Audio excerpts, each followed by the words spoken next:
Hi friends, स्वागत है आप सभी को हमारे यूट्यूब चैनल आकृति टॉक में। फ्रेंड्स, आज का जो हमारा टॉपिक है वो है पाठ्यक्रम प्रक्रिया तथा पाठ्यक्रम सिद्धांत उपागम के विभिन्न तरीके। Curriculum process and different ways of approaching curriculum theory, इसके बारे में हम लोग जानेंगे।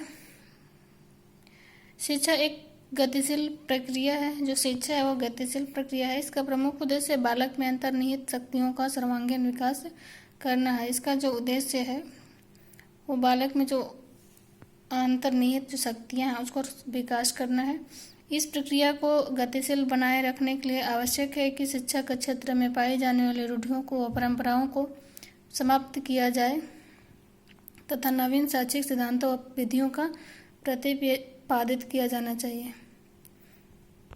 ये जो पाठ्यक्रम जो प्रक्रिया है वो गतिशील बनाए रखने के लिए उसमें जो शिक्षा और क्षेत्र में जो पाई जाने वाली रूढ़ियों और परंपराओं को समाप्त करना है तथा जो नए शैक्षिक सिद्धांत एवं विधियों का प्रतिपादन किया जाना चाहिए।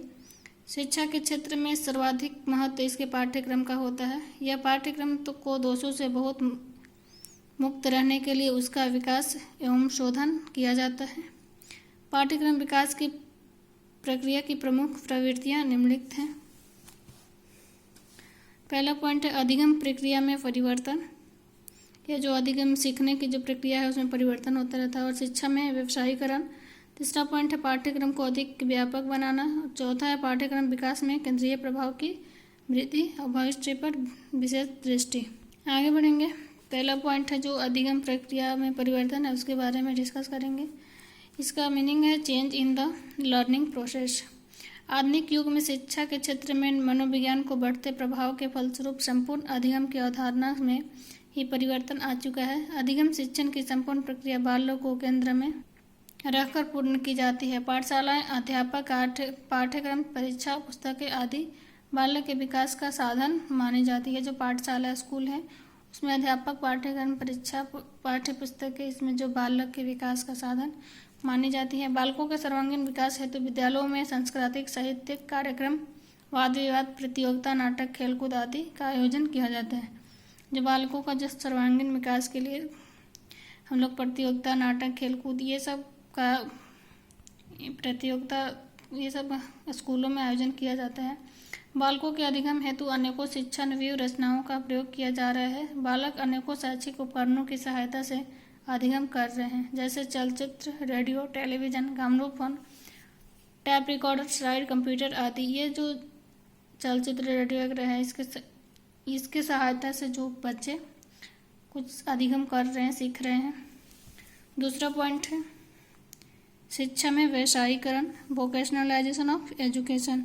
आधुनिक युग में शिक्षा प्रमुख उद्देश्यों में बालक का व्यावसायिक विकास करना भी सम्मिलित हो चुका है। जो आज की जो युग है उसमें शिक्षा का प्रमुख उद्देश्य बालक का व्यावसायिक विकास करना भी शामिल हो चुका है। यह शिक्षा एक महत्वपूर्ण कार्य है।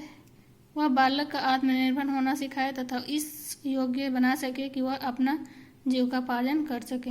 ये जो शिक्षा है वो अपने जो बालक बच्चे हैं उसको आत्मनिर्भर बनाने में हेल्प करती है और उसे उस योग्य बना सके कि वो अपना जो जीविकोपार्जन है उसे स्वयं कर सके। तीसरा पॉइंट है पाठ्यक्रम को अधिक व्यापक बनाना, मेकिंग करिकुलम वाइडर।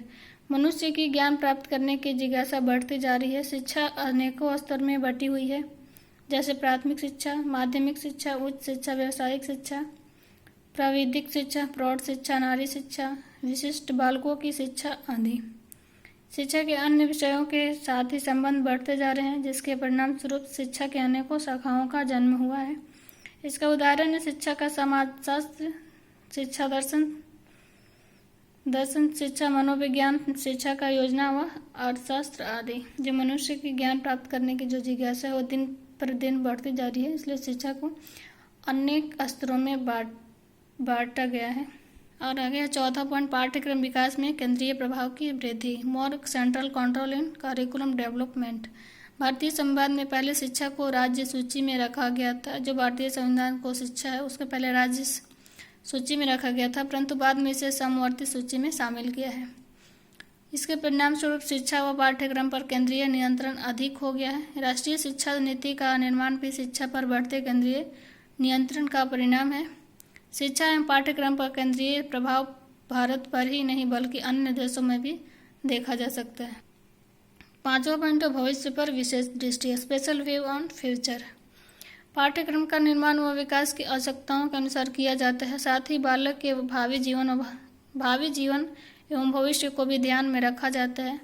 जो पाठ्यक्रम का जो निर्माण है वो विकास की आवश्यकताओं के अनुसार किया जाता है और उसके साथ साथ बालक की भावी जीवन का भविष्य को भी ध्यान में रखा जाता है। शिक्षाविदों व शिक्षा शास्त्रियों की आने वाले कल पर विशेष दृष्टि है। वे समझना चाहते हैं कि कल समाज व राष्ट्र का परिदृश्य कैसा होगा। अतः हमें भी मनुष्य भविष्य पर विशेष दृष्टि रखकर नए मार्ग व वर्तमान शिक्षा की समस्याओं का समाधान खोजने का प्रयत्न करना चाहिए। आगे बढ़ेंगे। पाठ्यक्रम एक उत्पाद के रूप में, करिकुलम एज ए प्रोडक्ट। पाठ्यक्रम को एक उत्पाद के रूप में लेने से अभिप्राय इस व्यवहारिक उद्देश्यों पर आधारित है। उपागम के रूप में विकसित करने से है। यह उपागम इस तथ्य पर जोर देता है कि पाठ्यक्रम को पढ़ने के बाद क्या करने का योग्य बन सकेंगे। ये जो उपागम है उस तथ्य पर जोर देता है कि अगर जो पाठ्यक्रम है, जो करिकुलम है, उसको पढ़ने के बाद क्या करने का योग्य बन सकेंगे और इसका आकलन व्यवहारिक उद्देश्यों के रूप में किया जा सकता है। विद्यार्थियों के अपेक्षित व्यवहार परिवर्तन के रूप में उद्देश्यों की प्राप्ति की जाती है।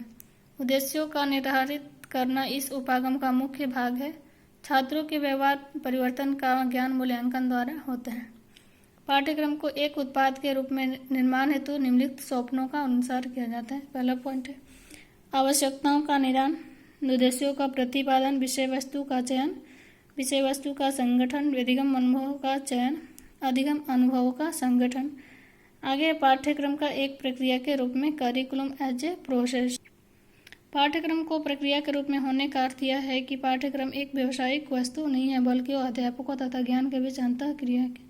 पाठ्यक्रम जो प्रक्रिया है उसके रूप में होने का यह अर्थ होता है कि पाठ्यक्रम एक व्यवहारिक वस्तु नहीं है बल्कि वह अध्यापकों तथा ज्ञान के बीच अंतः क्रिया है। इस उपागम में विद्यार्थियों के अध्यापकों को अपेक्षाएं होती हैं जो क्रिया के रूप में शिक्षा संबंधी आवश्यकताओं को पूर्ति करते हैं। यह जो उपागम है विद्यार्थी स्टूडेंट होते हैं वो टीचर से उन्हें अपेक्षाएं होती है जो क्रिया के रूप में उसे संबंधित आवश्यकताओं की पूर्ति होती है। ये थी हमारी आज की वीडियो। आई होप ये वीडियो आप लोगों को पसंद आई तो प्लीज़ चैनल को सब्सक्राइब कीजिए, लाइक कीजिए, कमेंट कीजिए और बेल आइकन को प्रेस कीजिए ताकि हर वीडियो का नोटिफिकेशन आपको मिले। Thank you.